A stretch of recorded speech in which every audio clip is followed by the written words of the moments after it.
I just arrived from Washington, D.C. Directly and had many meetings on the Hill and different people around the President Trump administration as well. And of course, we were talking mainly about Russian aggression against Ukraine, what is going to happen. And the truth is that President Trump has offered the way out for Putin from this war, to have a ceasefire at least. But what we don't see is actually the ceasefire. Last night was crazy again in Ukraine against the civil people. And so it is pretty obvious that Putin doesn't want to have any kind of peace and even not ready to have any kind of ceasefire.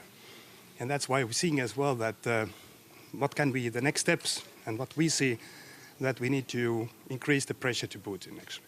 We're going to discuss as well today and tomorrow here amongst the European foreign ministers that we need to increase sanctions. We prepare the 17th sanction package, but also we need to increase our, as a European part, in defense, in the meaning of increasing our defense spendings. Estonian government decided 2 weeks ago that we are going to raise our defense investments from the next year already up to 5.4% of GDP. And of course, during the NATO, the Hague meeting, we're going to discuss the new level. And we will say up that actually everybody should count in that the target must be in the future as well 5%. Because this is something which is following the NATO defense plans for our region and for Europe as well. So Europe must do more. Sorry.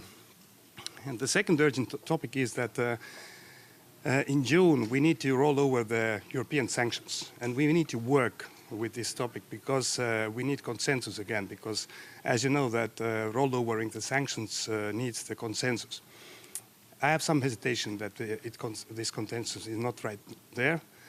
And then if we don't have this consensus, we're going to lose the sanctions, but also we are going to lose the Russian frozen assets, 240 billion euros, which is in Europe.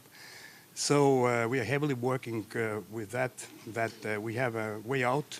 We need this consensus, or we need other solutions, forming the different coalitions to back as well the Belgian government, which is actually holding most of these assets. They cannot be left alone. But I cannot imagine that one or the other leader in Europe can go back after June Foreign Council and say that actually we gave 240 billion euros to Putin as an award for everything what he has done. And this was one topic as well in US, because actually amongst the G7, we have made already decisions of using the profits of the frozen assets to guarantee the 50 billion package loan to Ukraine.